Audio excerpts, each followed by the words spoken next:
Hi everyone, this is Parul, your faculty of reasoning. बहुत ही important session है आज का। आज के सेशन में एक क्वेश्चन है बहुत ही important, concentric figure based question है। आप ही के मेंस का मेमोरी बेस्ड पेपर जो है SBI PO का 2018 का, वहाँ से क्वेश्चन उठाया है। क्वेश्चन को सॉल्व करने का अप्रोच बहुत इम्पॉर्टेंट है। ये जो क्वेश्चन आपके सामने है बहुत ही इम्पॉर्टेंट क्वेश्चन है। क्वेश्चन को स्टार्ट कहाँ से करना है, सबसे इम्पॉर्टेंट चीज़ इसमें ये है, यही सीखेंगे हम आज के सेशन में।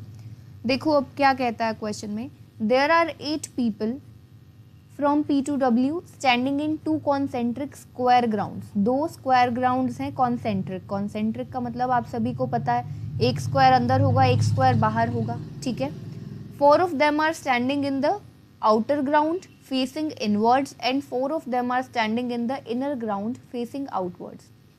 दो हमारे पास स्क्वायर ग्राउंड्स हैं, 4 लोग आउटर ग्राउंड में हैं, वो इनवर्ड फेस करते हैं, और 4 लोग इनर ग्राउंड में हैं और वो सभी आउटवर्ड डायरेक्शन में को फेस करते हैं।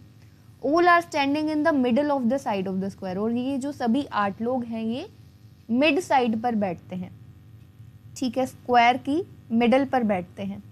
देयर आर 4 कपल्स, 4 कपल्स हैं, 8 लोग हैं, 4 कपल्स हैं उसने बताया है, ठीक है। तो सबसे पहले हम लोग क्या करते हैं, अपना अरेंजमेंट बनाते हैं। उसने क्या बोला है, कॉन्सेंट्रिक स्क्वायर ग्राउंड्स हैं। एक स्क्वायर ऐसा होगा जो बड़ा होगा, जो कि होगा बाहर होगा, ठीक है, एक स्क्वायर होगा बाहर और एक स्क्वायर कहाँ पर होगा, अंदर होगा, ठीक है। उसने यही चीज़ बोली थी। प्लस उसने क्या बोला था, उसने बोला था जो आउटर ग्राउंड है उसमें जो पर्सन, सभी के सभी पर्सन्स जो हैं वो मिड साइड पर बैठते हैं। जो इनसाइड स्क्वायर ग्राउंड है वहाँ पर जो लोग बैठते हैं वो आउटसाइड फेस करते हैं, और जो लोग आउटर ग्राउंड में बैठते हैं वो इनसाइड फेस करते हैं। ये उसने बताया था, ठीक है। तो हमने क्या किया है, अपना अरेंजमेंट बनाया है। अब आगे क्वेश्चन को देखो क्वेश्चन जो है कितना छोटा लग रहा है, छोटा लग रहा है ना, पर इस क्वेश्चन में ज़रूर कुछ ना कुछ कंफ्यूजिंग होगा। अब देखो क्या कहता है, Q is to the immediate right of T। Q जो है वो T के इमीडिएट राइट पर बैठता है। Q is to the immediate right of T। अभी हमें नहीं पता T कहाँ पर बैठता है, कहाँ नहीं बैठता है। हमें सिंपली क्या करना पड़ेगा, क्वेश्चन में जो जो कंडीशंस वो आपको दे रहा है उसे हमें नोट करना पड़ेगा। Q is to the immediate right of T। T के इमीडिएट राइट पर कौन है, अभी हमें पता चल गया T के इमीडिएट राइट पर है Q, इसे हमने नोट कर लिया। Q faces V। Q क्या करता है, V को फेस करता है। Q जो है वो V को फेस करता है, इतना पता चला। आगे बोलता है there is only 1 person between V and R's husband. एक ही पर्सन है किसके बीच में, V और R के हस्बैंड के बीच में एक ही पर्सन बैठता है, इसे भी हम नोट करते हैं। V और R का जो हस्बैंड है उसके बीच में एक ही पर्सन बैठता है, इसे हमने नोट कर लिया है। W faces the immediate neighbour of R। W किसको फेस करता है, R के इमीडिएट नेबर को फेस करता है। तो अब इसको हम किस तरह से नोट करेंगे, W किसको फेस करता है, देखो ये जो भी पर्सन है, W जिस भी पर्सन को फेस करता है वो कौन है, R का इमीडिएट नेबर। अब R यहाँ पर भी हो सकता है, R यहाँ पर भी हो सकता है, ठीक है। इसे हमने इस तरह से नोट किया, W faces the one immediate neighbour of R। आगे बोलता है W is not the spouse of T। W जो है वो T का स्पाउस नहीं है। W और T जो है वो कपल फॉर्म नहीं करते हैं। दैट मीन्स कि W और T कपल फॉर्म नहीं करते हैं, ये हो गया गलत, ठीक है। आगे देखो क्या बोलता है, P नाइदर फेसेस W नोर R। P ना तो W को फेस करता है ना ही R को फेस करता है। P जो है वो ना तो W को फेस करता है और ना ही R को फेस करता है, ये हो गया गलत। S is the immediate neighbour of P। S जो है वो P का इमीडिएट नेबर है। P फेसेस द सेंटर, और P जो है वो सेंटर को फेस करता है। S is the immediate neighbour of P और P जो है वो सेंटर को फेस करता है। सेंटर को फेस करने वाला देखो कौन से लोग हैं, सेंटर को फेस करने वाले हैं आउटर ग्राउंड में। तो यहाँ से कंफर्म क्या हुआ कि P जो है वो आउटर ग्राउंड में है, ये चीज़ हमें पता चली, आउटर ग्राउंड में है P। और उसने बोला है S P का इमीडिएट नेबर है, दैट मीन्स कि P और S जो है वो दोनों साथ में हैं, ठीक है। इतना हम नोट कर चुके हैं।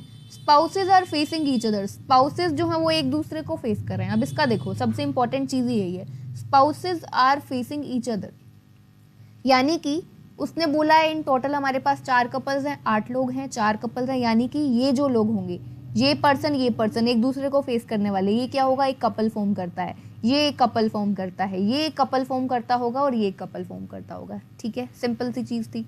पूरा क्वेश्चन नोट कर चुके हैं। अब देखो, अब पूरे क्वेश्चन में हमें ये चीज देखनी जरूरी है कि कहाँ से क्वेश्चन को स्टार्ट करें। अब देखो, हमें जो डेफिनेट चीज दिखाई दे रही है वो तो सिर्फ और सिर्फ ये दिखाई दे रही है कि पी जो है वो आउटर ग्राउंड में है और पी और एस इमीडिएट नेबर है। पर अब हम यहाँ से क्वेश्चन को तब स्टार्ट कर सकते हैं जब हमको पी और एस से रिलेटेड आगे कुछ कनेक्शन मिले, इंटरकनेक्टेड डेटा मिले। क्या कुछ मिला है पी से रिलेटेड और एस? पी के लिए उसने ये बोला है कि पी जो है वो ना तो डब्ल्यू को फेस करता है ना ही आर को फेस करता है। इससे क्या पता चलेगा? हमें यहाँ पर नोट वाली कंडीशन मिली है, कोई यस वाली कंडीशन मिलती कि पी इसको फेस करता है तो हम कुछ कर सकते। तो पी और एस को बनाने से अभी कुछ फायदा। और देखो, सबसे इंपॉर्टेंट चीज, हमें इस क्वेश्चन में ये नहीं पता कि टी, क्यू, वी ये सब लोग हैं कहाँ कहाँ पर, कौन आउटर ग्राउंड में है, कौन इनर ग्राउंड में है, ये ही नहीं पता है हमें। ठीक है, अब देखो, अब ऐसे क्वेश्चन को हम किस तरह से सॉल्व कर सकते हैं, बहुत ही इंपॉर्टेंट अप्रोच है। अब देखो, पी और एस हमें पता है कि ये तो आउटर ग्राउंड में है, इसका हमें कंफर्म है कि पी और एस जो है वो आउटर ग्राउंड में है। तो हम लोग क्या करते हैं, इस तरह से बनाते हैं, आउटर ग्राउंड है हमारे पास और इनर ग्राउंड है। तो हम लोग सबसे पहले यही, अब देखो, क्योंकि यहाँ से तो हम कुछ भी नहीं बता सकते। अगर आप यूं करके देखोगे, टी को पहले आउटर में एक बार लोगे, फिर इनर में लोगे, फिर देखोगे टी और क्यू बनाओगे, फिर क्यू से वी बनाओगे, फिर वी और आर का हस्बैंड, इस तरह से बनाओगे, तो क्या होगा, टाइम थोड़ा ज्यादा लगेगा। हम लोग पहले ही ये देख लेते हैं कि आउटर ग्राउंड में और इनर ग्राउंड में कौन कौन से पर्सन आ सकते हैं।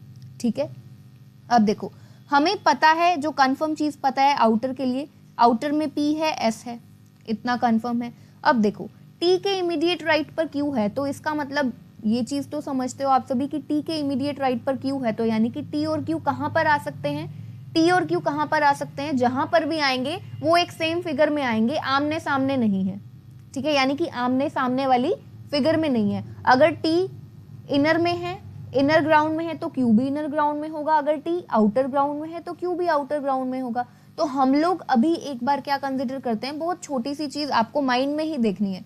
मान लो कि आप कंसिडर कर रहे हो कि टी और क्यू कहां पर है, आउटर ग्राउंड में, क्योंकि हमारे पास पी और, अभी हम पहले यहीं पर कंसिडर करते हैं, आउटर में हम मान रहे हैं, पी और एस तो है ही हमारे पास। हम लोग छोटा सा यहाँ पर नीचे नोट कर लेते हैं कि टी और क्यू को हम कहां पर कंसिडर कर रहे हैं कि वो है आउटर ग्राउंड में। ठीक है, टी और क्यू जो है वो है आउटर ग्राउंड में। तो अब इसका क्या मतलब है, टी और क्यू अगर आउटर ग्राउंड में है तो क्यू के सामने वी है, दैट मीन्स कि वी कहां पर आना चाहिए, इनर ग्राउंड में। हम नीचे नोट कर रहे हैं क्योंकि ये हम लोग अभी एज्यूम कर रहे हैं, हमें पता नहीं है। ठीक है, पी और एस का कंफर्म है, तो पी और एस है और टी और क्यू को हमने मानकर चल रहे हैं कि वो आउटर ग्राउंड में है। अगर टी और क्यू, पी और एस ये चार कंप्लीट हो चुके हैं आउटर ग्राउंड में, तो हमें क्या पता चला कि वी कहां पर आएगा, वी कहां पर, क्योंकि क्यू जो है वो वी को फेस करता है, तो वी कहां पर होगा, इनर में होगा। क्योंकि क्यू आउटर ग्राउंड में है तो वी इनर में होगा ना, क्योंकि वो इसको फेस करता है, तो वी यहां पर आया।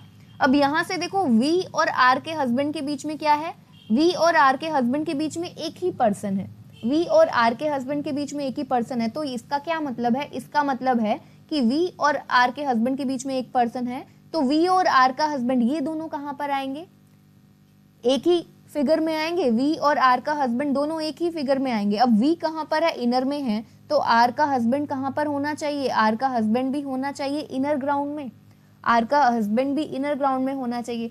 अगर आर का हस्बैंड इनर ग्राउंड में है तो आर कहां पर होना चाहिए, आउटर में होना, क्योंकि उसने बोला है जो स्पाउसेस हैं, जो कपल्स हैं, वो एक दूसरे को क्या करते हैं, फेस करते हैं, spouses are facing each other, उसने बोला है। तो यानी कि अगर आर का हस्बैंड इनर ग्राउंड में है तो आउटर ग्राउंड में आर होना चाहिए, जबकि आउटर में पी एस टी क्यू ये चार लोग कंप्लीट हो चुके हैं, आर के लिए तो जगह ही नहीं बचती है।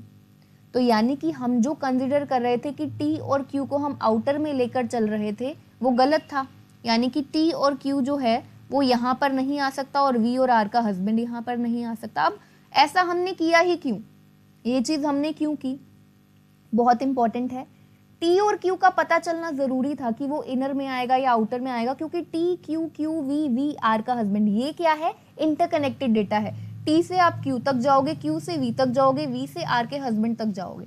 ठीक है, फिर आर के हस्बैंड से गए तो आर का पता चल जाएगा, फिर डब्ल्यू का पता चल जाएगा। पूरा क्वेश्चन डिपेंड करता था इस टी और क्यू पे। तो ये चीज जरूरी थी पता चलना कि टी और क्यू आउटर में आएंगे कि इनर में आएंगे। अब हमें पता चल चुका है, हम लोग देख चुके हैं कि टी और क्यू को हम आउटर ग्राउंड में नहीं लेकर चल सकते, क्वेश्चन गलत हो जाता है, ठीक है। तो अब टी और क्यू हमें कंफर्म हो गया, वो कहाँ पर आएंगे, इनर ग्राउंड में आएंगे, इतना कंफर्म हो गया।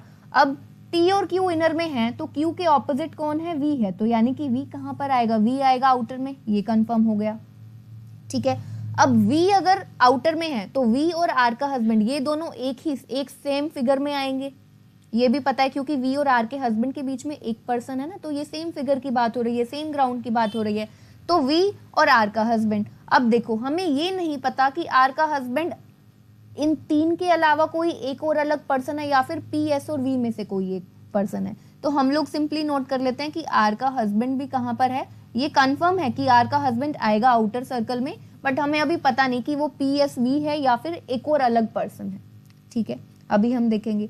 अब देखो उसने क्या बोला, अब आर का हस्बैंड अगर आउटर ग्राउंड में है तो इनर ग्राउंड में आर आएगा, ये भी कंफर्म है। आर का हस्बैंड अगर आउटर ग्राउंड में है तो इनर ग्राउंड में आर भी आएगा, ये कंफर्म है। अब क्या चीज हमें पता है, W जो है वो किसको फेस करता है, आर के इमीडिएट नेबर को फेस करता है, यहां से हमने नोट किया था, W जो है वो आर के इमीडिएट नेबर को फेस करता है।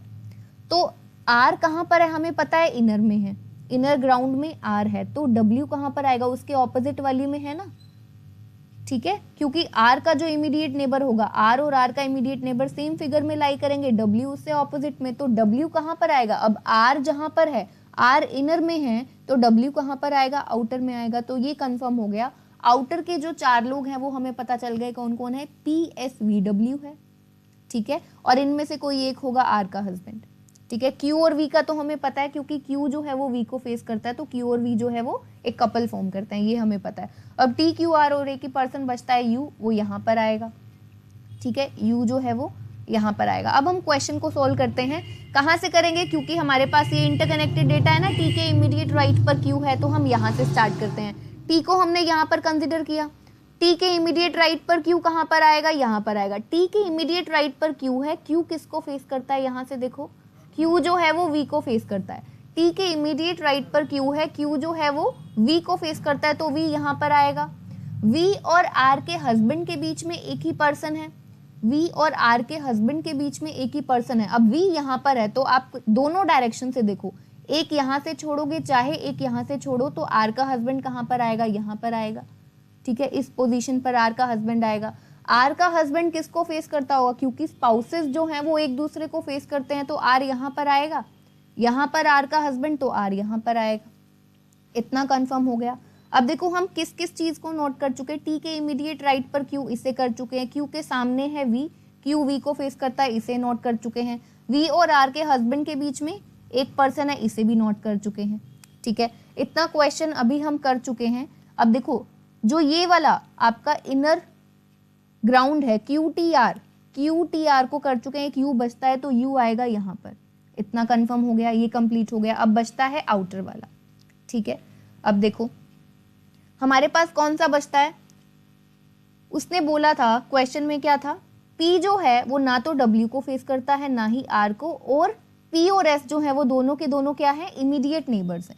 P और S जो है वो दोनों के दोनों इमीडिएट नेबर्स हैं। आप देखो P के लिए कौन कौन सी पोजीशंस हैं, P जो है वो R को फेस नहीं करता, तो R यहाँ पर है तो P यहाँ पर नहीं आएगा, P के लिए ये तो कैंसिल हो गया, ये पोजीशन P के लिए कैंसिल हो चुकी है क्योंकि P जो है वो R को फेस नहीं करता है, तो P यहाँ पर आ सकता है या फिर इस पोजीशन पर आ सकता है। अब देखो P कहीं पर भी आए, चाहे यहाँ पर आए चाहे यहाँ पर आए, S तो यहाँ पर, क्योंकि P जो है P और S इमीडिएट नेबर्स है, चाहे P यहाँ पर आए चाहे P यहाँ पर आए, क्योंकि यहाँ पर ऑलरेडी हमारे पास V आ चुका है, तो S तो यहाँ पर आएगा सबसे पहले, इतना कंफर्म है, S यहाँ पर आएगा।